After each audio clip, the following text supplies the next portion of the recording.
By Nena, here on Democracy Now!, democracynow.org. This is Breaking with Convention, War, Peace, and the Presidency. We're broadcasting from Cleveland. I'm Amy Goodman. Fox News Chair Roger Ailes has resigned amidst multiple accusations of sexual harassment. Ailes is the most powerful person in conservative media. Fox has announced Rupert Murdoch will take over as chair. Many outlets are reporting Ailes will receive $40 million severance package. This comes after former Fox News anchor Gretchen Carlson sued Ailes for sexual harassment. Fox anchor Megyn Kelly and a half dozen other women have also accused him of harassment.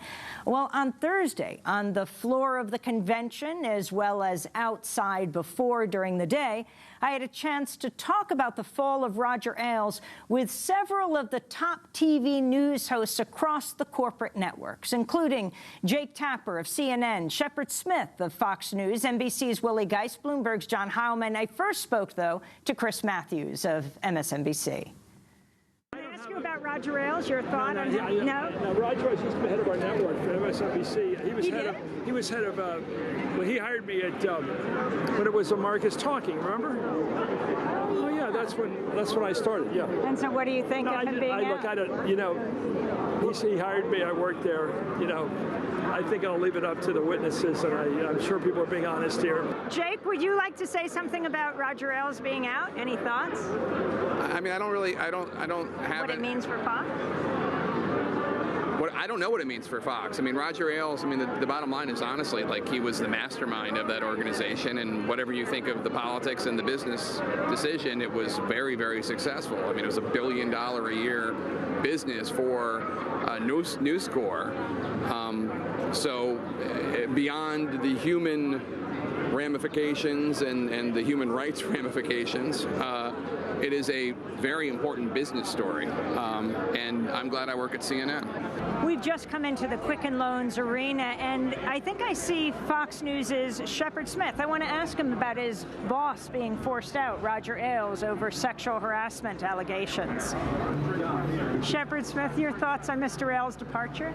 I'd really rather not talk today. We're just here to cover the convention. We're doing our job like we've done every day for 20 years, and glad to be here and be part of the process. But your newsroom is going through a major change. I really don't have anything to say, but thanks so much for your interest. We're doing great. I wanted to ask you, Willie Geist of NBC, what you think of Roger Ailes being out. You know what? I honestly don't know the details of the story. What I do know is it's hard to imagine a media world without him leading Fox, given what they've been for the last 20 years. So I don't know what happened there. I don't know anything more than I read in the paper, but it's pretty shocking. How do you think he shaped the media?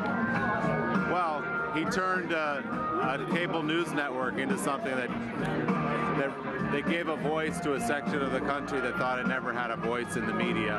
And I think politically he was able to help candidates, help a party, help a movement, help an ideology.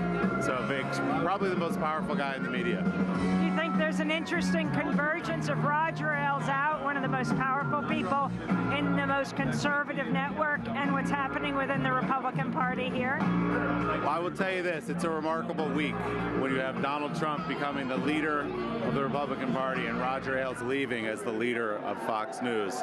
Those are two earth-shaking things that happen in the space of about 24 hours. It's pretty incredible. John Heilman, can I ask you a question? Hi, my name is Amy Goodman from Democracy Now! Hi, how's it going? Hi, good. So what do you think of Roger Ailes being out? I think that in the world of conservative politics, the fact that the Republican Party is nominating Donald Trump and the fact that Roger Ailes is out at Fox News on the same day is like, you know, a tectonic shift in our world. Both of them were almost unimaginable, you know, a year ago. You know, Donald Trump was not a Republican 2 years ago. He doesn't believe in a lot of things that most Republicans believe in. Roger Ailes has been, in some ways, the most powerful Republican in the country for 3 decades, 4 decades. From Nixon to Reagan to George H.W. Bush, and of course beyond. And so we're like in a new world, which, you know, it's in a way exciting in the sense that, you know, that opens up the doors to that which is unpredictable. Fox News could become a much more conventional network under any of the very conventional, very experienced, very professional, but much more conventional television executives who are likely to take over that network. And is it Rupert Murdoch taking over right now? Well, Rupert Murdoch is taking over as interim CEO, but Rupert Murdoch will not be running Fox News 3 months from now. So, you know, there are 5 or 6 possible contenders for that job, and many of them are talented. Some are very conservative people who are part of the conservative movement. Some of them are much more straightforward news executives. David Rhodes, the president of CBS News right now, is a guy who might get that job and is not particularly ideological at all. If they went that route, Fox News as we know it would be a really different thing a year from now than it is now. I make no predictions, but it's an interesting moment. And what do you think of all these women saying they were sexually harassed by Roger What do I think of? All these women at Fox who said they were sexually harassed by Roger Ailes. You know, I have read a lot of reporting on it. I've spoken to none of them. You know, there's clearly the weight of it and the consistency of some of the stories as reported over generations, like women from the 60s, 70s, 80s, all telling sort of the same story.